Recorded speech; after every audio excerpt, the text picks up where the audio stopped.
ฮัลโหลสวัสดีครับวันนี้มาอยู่กับกิลเบิร์ตซามานะฮะก็นี้มาเล่นเกม warship หลังจากห่างหายไปนานเพราะว่า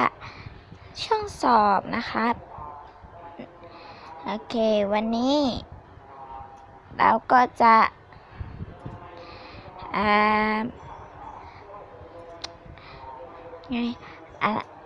มาสู้ในด่าน 4-2 กันต่อเลยนะครับถ้าเติมไปอยากได้กระสุนไม่เป็นหนวดเองทำไมว้ายรู้ไหมค่าใช้จ่ายในการซ่อมมันเท่าไหร่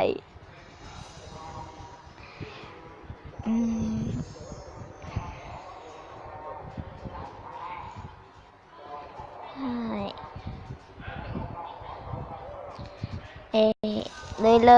ยไม่โดนกระจกหน้ายิงเล็กกระสลัดทุกกะสู้ไฟ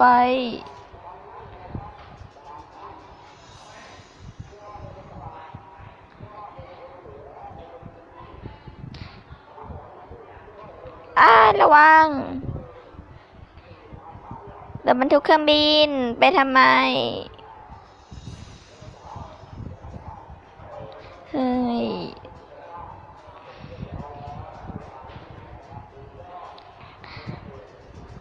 ใช่แล้วก็ทำการรีโมเดล Z31 หรือ13เนาะลืมชื่อละแต่ว่าเรา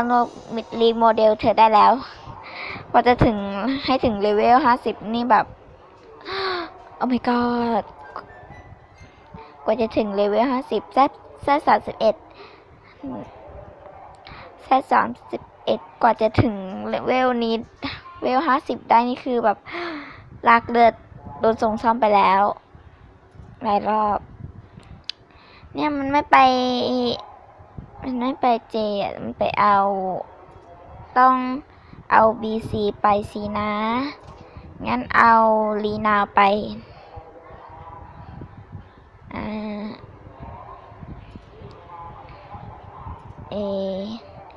เอาอะไรเข้าดี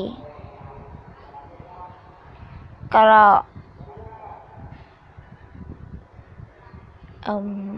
นี่โอเค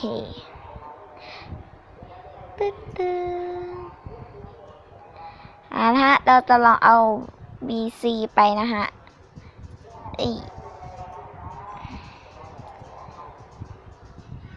โหนด A อีกแล้วไป B บอกให้อุ๊ยกดผิดตายแล้วกดผิด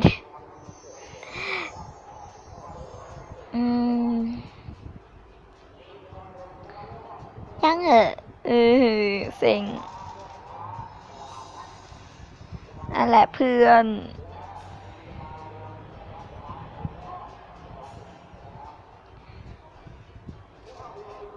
อันแหละใช้ได้อยู่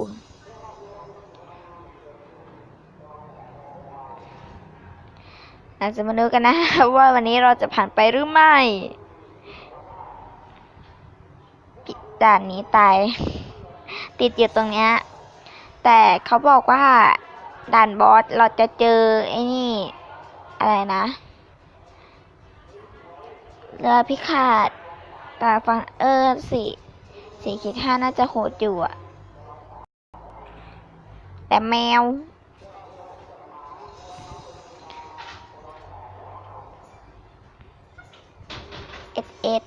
เก่งโอเคได้มายะรับภารกิจก่อนนะคะแป๊บหนึ่งใช่ลองมาอัปเกรดดูนะแล้วลองมาเสริมให้กับอิคาซึจิเนาะปึ๊บชึบโอเคนี่ได้ความรวดเร็วและว่องไว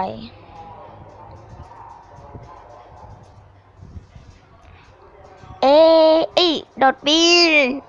อีกแล้ว เธอติดใจอะไรน่ะ คือที่จริงอ่ะ เราสามารถปราบบอสได้เพียงแต่ว่ากองเรือเราเข้าไปไม่ถึง เข้าไปไม่ได้อ่ะ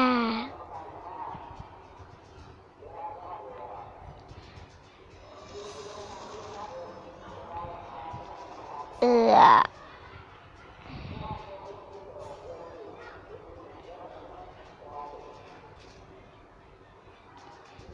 เรือบรรทุกดีมากซาราโทก้าซาร่าให้ตายเถอะซาร่าผิดเรื่องแหละ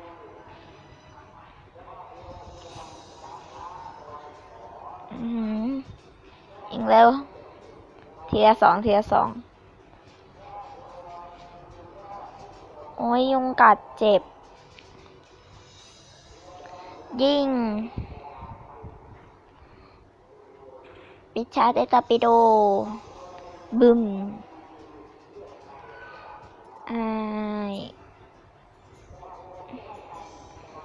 ก็ไม่ผ่านสักทีอ่ะทำไง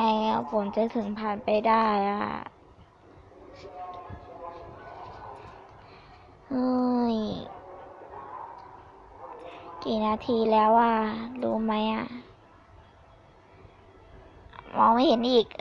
เจริญเกลียดยุงที่สุดกัดเจ็บไม่ได้เจ็บหรอก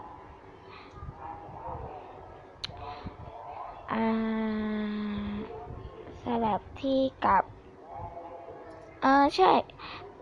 เอาลอนนี่มาแล้วสลับที่กับอิคาซึจินั่นแหละเขาอาจจะพาเราไปก็ได้ลองจัดกองเรือแบบนี้ดูเพื่อจะได้ไปมีความหวังได้ไปจริงด้วย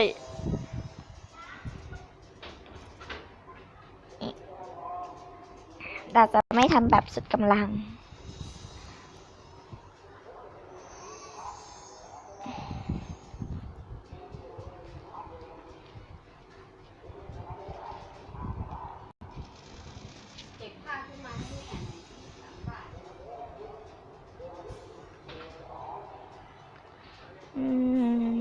จริงเป็นเล่นเรือพิฆาตของเรา ไม่ใช่ว่าแบบเผลอๆสกิลบิ๊กเซเว่นออก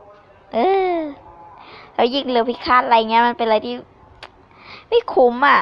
ยิงนัดเดียวเรือพิฆาตมันก็จมแล้วสำหรับเรือประจันบานอ่ะ แต่ถ้าเกิดแบบยิงไม่โดนนี่ก็ว่ากันไปอีกอย่างเล็งเรือพิฆาตฉันบอกให้นายเล็งเรือพิฆาตไง11ชนะแล้วไปนอใครกำลังเผยมิสวะเคลจิพี่ก่อนกำลังเผยแพร่ภาพสุด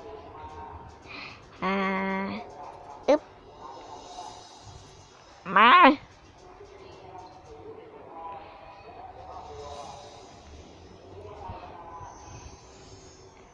อันนี้เราไม่มีทางพลาดแน่นอนเรามั่นใจ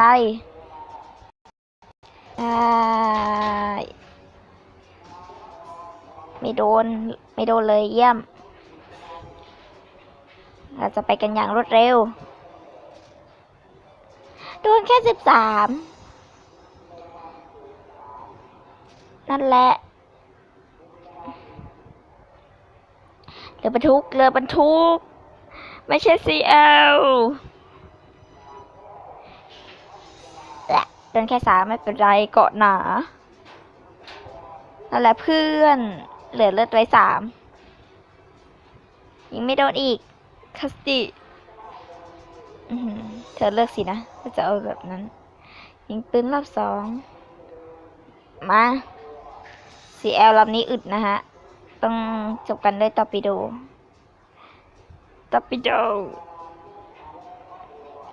โอเคเลเวลอัพ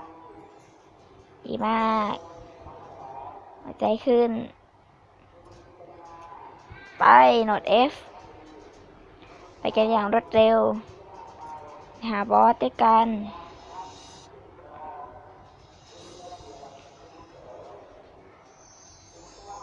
โอเค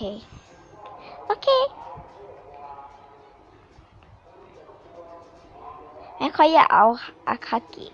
มาเท่าไหร่เพราะว่าไม่ใช่เพราะอะไรหรอกจะเอาคอมโบสองพี่น้องคู่นี้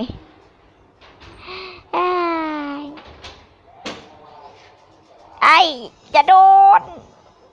ไอ้เกือบไปแล้วนี่มุ้ยนะเนอะ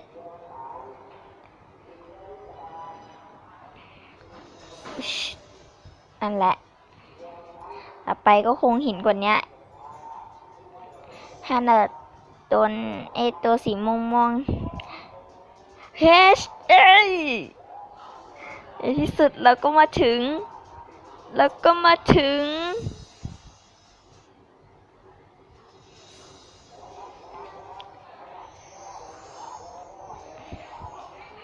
โอเคเรามารุ้นจะคือความหวังเดียว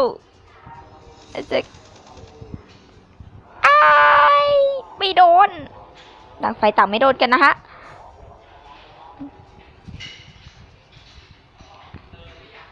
อุ้ยยิงเละซาลาโทก้าไม่เป็นไรเรายังไปต่อได้หายใจต้องไปต่อให้ได้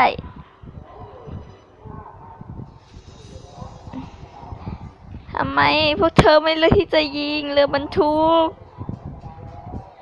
ไม่โดนทำไมไม่ลบลุ้น มีความลุ้นหนักมากโอเคตีนาวไปโดนต่อไปโดโอเคปล่อยไปนะฮะโอเคก็ชนะตามหลักยุทธวิธีนะฮะก็ต่อไปในที่สุดก็เข้าโนเจโอ้ my god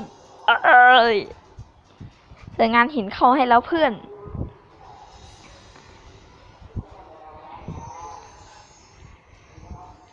โอเคเราต้องรอดไปด้วยกันใช่ไหม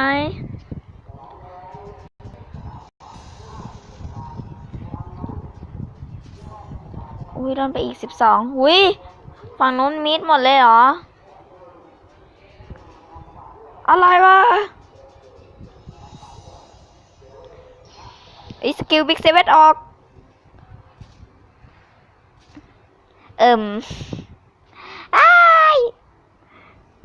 ขอแค่ยิงเรือธง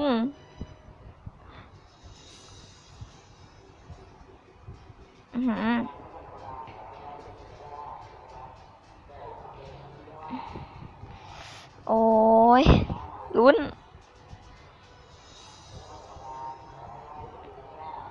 แปะ ไม่โดนโอเคอีกสักนิดหนึ่ง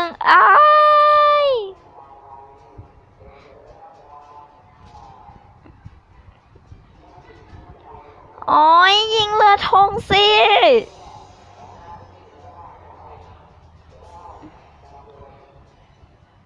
ยิงเรือธงสิเรือธงเรือ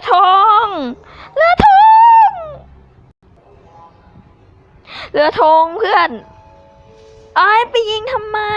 เรือธงทำไมมันไม่ยิงวะ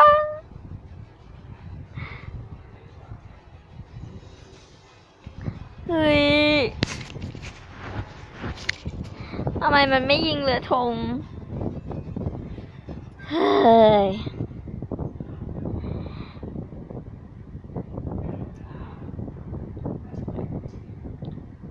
นะคะ